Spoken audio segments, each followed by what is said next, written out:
ठीक है, चलेगा। तो hello friends, Pratiksha with us. उन्होंने गेट क्लियर किया है और करंटली वो एमटेक कर रहे हैं। तो प्रतीक्षा से ही पूछते हैं। Hello Pratiksha. Hello sir. So Pratiksha, आपने बी फार्मेसी कहाँ से की है? मैंने MAT Bhujbal knowledge city college of pharmacy Nashik से की। ओके। सो आपने जीपेट का एग्जाम दिया था? हाँ, दिया था। उसमें क्या रैंक आई थी? मेरी 1000 रैंक थी sir. Okay, 1000 rank was a good rank. और आपने नाइपर का एग्जाम दिया था? यस सर, मैंने नाइपर भी दी थी। नाइपर में क्या रैंक था आपका? मेरा ऑल मास्टर के लिए मेरी 2000 रैंक थी, और मैंने मेडिकल डिवाइस भी दिया था। हम्म, उसमें मेरी 161 रैंक थी। तो शायद मेडिकल डिवाइसेस पे मिल जाता आपको, right? Yes sir. Okay right. Okay. So आपने गेट का भी एग्जाम दिया, तो गेट में क्या यस सर। रही आपकी? मुझे 328 स्कोर था मेरा, और रैंक मेरी 5400 थी। इसमें मैंने सुना है कुछ कट ऑफ होता है, लाइक 100 मार्क्स का लें तो 32 मार्क्स तक कट ऑफ होता है। तो ये समझा सकते हैं हाँ क्या सर। सिस्टम है? Okay sir. वो कट ऑफ होता है रैंक, मतलब कैटेगरी वाइज होता है। जनरल कैटेगरी के लिए इस बार 32 का कट ऑफ था। और जो रिजर्व कैटेगरी थी, ईडब्ल्यूएस ओबीसी, उसके लिए 29 का था। एससी एसटी का 23 का था। तो ये परसेंटाइल होता है, ये परसेंटाइल के बारे में बता रहे हैं आप? Yes sir. Okay, nice. तो इस बार आई थिंक 29,000 स्टूडेंट ने गेट का एग्जाम दिया था। आपने लाइफ साइंसेज से फिल किया था या बायोटेक से? मैंने लाइफ साइंस से। ओके। तो आपने लाइफ साइंसेज में कौन से सब्जेक्ट सिलेक्ट किए थे?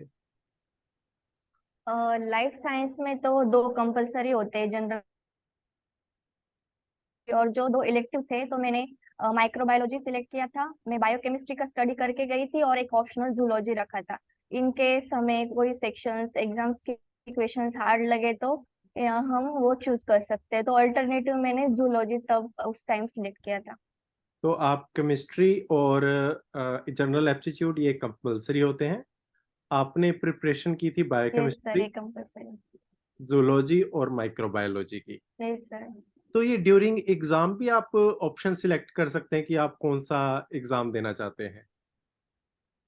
हाँ सर, हम ड्यूरिंग द एग्जाम हम सिलेक्ट कर सकते हैं, मतलब उस सेक्शन पे जाके कौन सा सब्जेक्ट है, उस सेक्शन पे जाके हम देख सकते हैं हमें क्वेश्चंस कितने आते हैं, इजी है, मॉडरेट है। तो उससे हम देख के चूज कर सकते हैं। तो मैंने माइक्रोबायोलॉजी तो मुझे इजी लगा, तो मैंने बायोकेमिस्ट्री की भी स्टडी किया था, पर उसके क्वेश्चन थोड़े मुझे हार्ड लगे, तो मैंने जूलॉजी का चूज किया था। ओके, मुझे लगता था कि शायद फॉर्म फिलिंग करना पड़ता है, पहले उसमें सिलेक्ट करना पड़ता है कि आप किस में एग्जाम देना चाहेंगे और अकॉर्डिंगली हाँ आपको सर। क्वेश्चन पेपर मिलता है। ओके, आप during the day of exam भी आप सिलेक्ट कर सकते हैं कि आपको किस में एग्जाम देना है। और हाँ राइट। तो आप कह रहे हैं आपको माइक्रोबायोलॉजी और जूलॉजी अच्छा लगा उसमें। तो मैं प्रिपरेशन की अगर बात करूं तो केमिस्ट्री की प्रिपरेशन क्या आपने स्पेशली अलग से की थी या जीपैट की ही केमिस्ट्री सफिशिएंट थी? गेट एक्सेल के लिए जो केमिस्ट्री का सिलेबस होता है वो थोड़ा अलग होता है। एडवांस और हमारे जी पैट का होता है, नाइपर के लिए होता है, वो थोड़ा अलग होता है।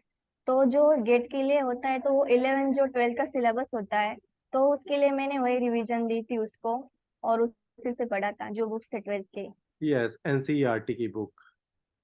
हाँ, और एक्स्ट्रा में मैंने जो सेट टू स्कोर ऐप आता है, उसमें सब प्रीवियस ईयर क्वेश्चन पेपर्स थे, वो भी क्वेश्चंस मैंने एक बार रिवाइज किए थे।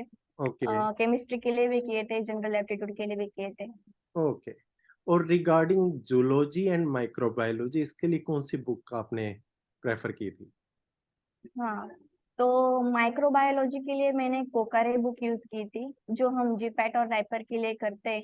उसका मैंने कुछ ज्यादा अलग से स्टडी नहीं किया था, मतलब हम फार्मा स्टूडेंट्स है, तो हम फर्स्ट सेकेंड ईयर से ही अपना माइक्रोबायोलॉजी सब सब्जेक्ट स्टार्ट करते हैं प्रिपरेशन के लिए। तो गेट एक्सेल के लिए सिर्फ मैंने ज्यादा डीपली नहीं पढ़ा था माइक्रोबायोलॉजी, जो भी जीपैट के लिए जैसे होता है कंसिस्टेंटली वही पढ़ा था।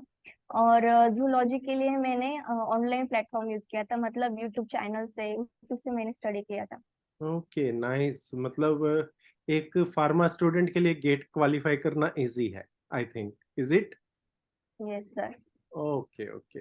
सो आफ्टर क्लियरिंग गेट, आपके माइंड में क्या थॉट था कि मुझे गेट के थ्रू आईआईटी जाना है या 1000 रैंक जीपैट का है, उसके थ्रू किसी यूनिवर्सिटी में जाना है? हाँ, तो मैं बताती हूँ कि मुझे ये पता नहीं था कि मुझे बायोकेमिकल मिल सकता है, और मुझे ये भी नहीं पता था कि बायोकेमिकल इंजीनियरिंग कोर्स भी होता है। तो मैंने गेट एग्जाम इसीलिए दी थी कि हम नाइपर के लिए एलिजिबल हो सकते हैं। मतलब नाइपर का क्राइटेरिया होता है कि आप गेट क्लियर कर दो या जीपैट क्लियर कर दो। आप वो क्वालिफाई होते तो आप नाइपर के लिए एलिजिबल होते। ओके। तो इसलिए मैंने गेट की एग्जाम दी थी।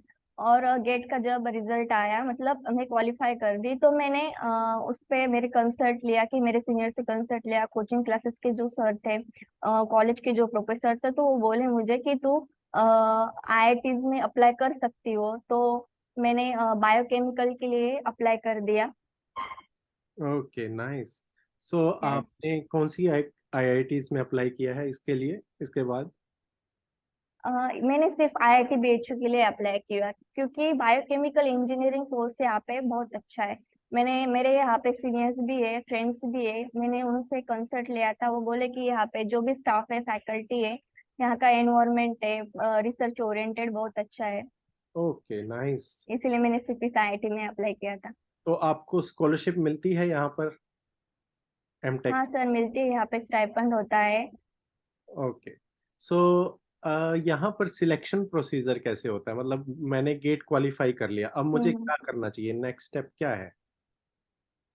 हाँ, तो गेट क्वालिफाई कर लेते हो, गेट रिजल्ट रिलीज हो जाता है, तो हर आईआईटी अपने एप्लीकेशन फॉर्म रिलीज करती है।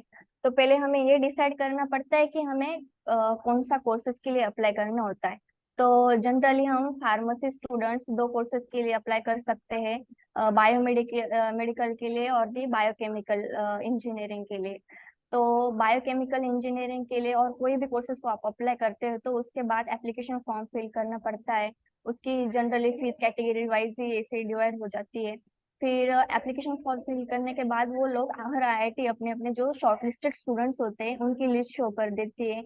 जो भी शॉर्टलिस्टेड स्टूडेंट्स है, उन लोगों को काउंसलिंग के लिए और इंटरव्यूज राउंड के लिए फिजिकली बुलाया जाता है। और वो भी अब डिपेंड करता है कि हर हर आईआईटी का अलग अलग होता है। मतलब आईआईटी बीएचयू में तो फिजिकली काउंसलिंग हुई थी, अदर आईआईटी कहीं कहीं तो ऑनलाइन ही काउंसलिंग लेते हैं। ओके। तो और उसके बाद, ड्यूरिंग हाँ तो काउंसलिंग उसके आपसे बाद, क्या होता है, पूछा जाता है? हाँ तो काउंसलिंग के टाइम डॉक्यूमेंट वेरिफिकेशन हुआ था यहाँ पे। उसके बाद इंटरव्यूज राउंड हुए थे। इंटरव्यूज में देखते हैं वो लोग पहले कि आप कौन से बैकग्राउंड से हो, तो उस हिसाब से वो क्वेश्चंस पूछते हैं। वो प्रोजेक्ट्स पे ज्यादा फोकस करते हैं कि आप यूजी में कौन कौन से प्रोजेक्ट्स करते हो, उसके रिलेटेड वो ज्यादा क्वेश्चंस पूछते हैं। ओके। सो जनरली आईआईटी मेरे ख्याल से अप्रैल मई में अपना एडमिशन प्रोसेस शुरू कर देती है, राइट? यस। और जून जुलाई तक वो सिलेक्टेड कैंडिडेट की लिस्ट निकाल देती है, राइट? हाँ तो राइट। मोस्टली फार्मा के स्टूडेंट के इस टाइम तक तो एग्जाम भी नहीं हो पाते हैं फाइनल ईयर के, और रिजल्ट भी नहीं आ पाता है। नहीं। तो ड्यूरिंग काउंसलिंग ऐसी कोई प्रॉब्लम होती है रिगार्डिंग डॉक्यूमेंट वेरिफिकेशन के टाइम? नहीं, मतलब डॉक्यूमेंट वेरिफिकेशन टाइम हमारा एलसी माइग्रेशन सर्टिफिकेट्स होते हैं, जो यूनिवर्सिटी के रिजल्ट्स होते हैं, तो वो नहीं आती तब तक। वो एप्लीकेशन हमसे राइट कर लेते हैं कि हम बाद में भी वो जो सर्टिफिकेट्स है जो पेंडिंग है वो बाद में दे सकते हैं। Okay, nice.